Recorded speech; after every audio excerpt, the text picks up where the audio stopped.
Recently, I've been getting this feeling. They're out there, Mike. Where? Everywhere. Following the massive success of the first Five Nights at Freddy's movie, the buzz surrounding its sequel has steadily grown into a wave of anticipation.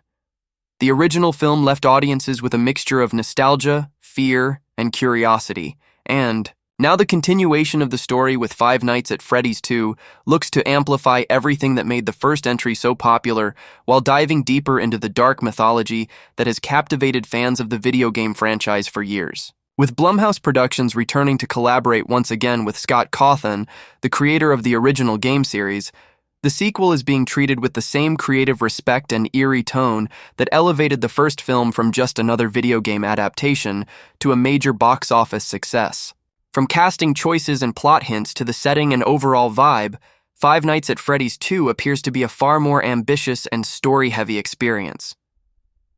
One of the most exciting aspects about this sequel is the return of director Emma Tammi, whose work on the first film was praised for balancing suspense, lore, and horror in a PG-13 framework. Tammi now has the opportunity to expand the world she helped build, and that means the tone of this second movie is expected to be darker, more complex, and significantly more involved with the backstory behind the haunted animatronics and their sinister creator.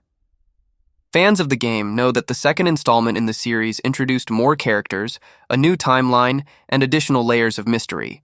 So it's fair to say that the movie version is likely to follow suit, potentially, blurring the lines between sequels and prequels. The setting itself may shift, either to a different iteration of the Freddy Fazbear's Pizza franchise or to an earlier timeline that recontextualizes what we saw in the first film.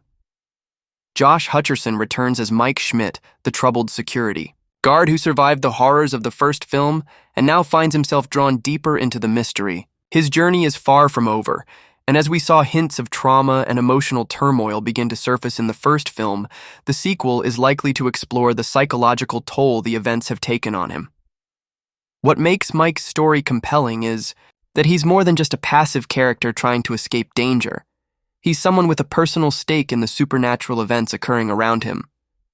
With his sister Abby, played once again by Piper Rubio, the bond between siblings becomes even more critical in this next chapter, especially given the revelations from the end of the first movie that tied their past to the animatronic curse in chilling ways.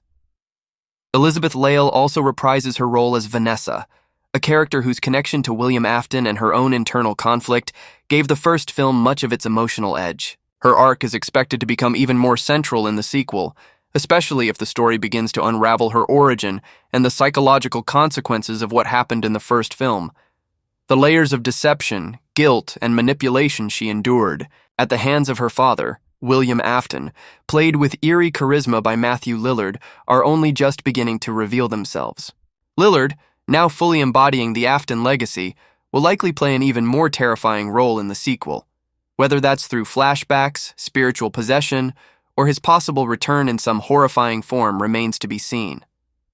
What we all do know is that the sequel will expand the cast in meaningful ways. Skeet Ulrich joins the film as Henry Emily, a character who plays a pivotal role in the lore of the games. In the video game series, Henry was Afton's business partner and co-founder of the Freddy Fazbear's chain, who ultimately became one of Afton's most tragic victims. His addition to the cast hints at the film digging into the origins of the animatronics and the events that led to the hauntings. The emotional depth and moral complexity of Henry's character offer new avenues for storytelling that could set the sequel apart from more traditional horror follow-ups. Alongside Ulrich, Audrey Lynn-Marie is playing Charlotte Emily, Henry's daughter, whose presence may unlock secrets about the ghosts behind the animatronics and tie into the puppet character from the games, an element that fans are extremely eager to see realized on screen. Other new cast members include Miriam Spunkin as a younger version of Vanessa, suggesting we may see flashbacks or an exploration of her past that gives more insight into her fractured relationship with her father. This could help flesh out how she became ensnared in the events at Freddy Fazbear's, and might even hint at her transformation into a more conflicted character, possibly even a future antagonist. Supporting characters played by actors such As Dastin Honnold, Griffin Santapietro, and Samantha Sloyan will likely populate the new location, whether it's another Freddy's restaurant or a location tied to Fazbear Entertainment's dark legacy. Their roles, though not yet fully revealed, are expected to intertwine with the central mystery and provide new victims, survivors, or perhaps even allies in Mike's continued struggle. On a technical level, Five Nights at Freddy's 2 retains the incredible work of Jim Henson's Creature Shop, which returns to build the animatronics. The practical effects in the first film were praised for giving the animatronics a real sense of weight and presence, making the horror feel more grounded. Expect even more advanced animatronics this time, potentially introducing characters like Toy Freddy, Toy Chica, Mangle, Balloon Boy, and the Puppet if the sequel mirrors the second game's lineup. These characters offer a wide range of visual and narrative possibilities, each with their own horrifying abilities and unique personalities.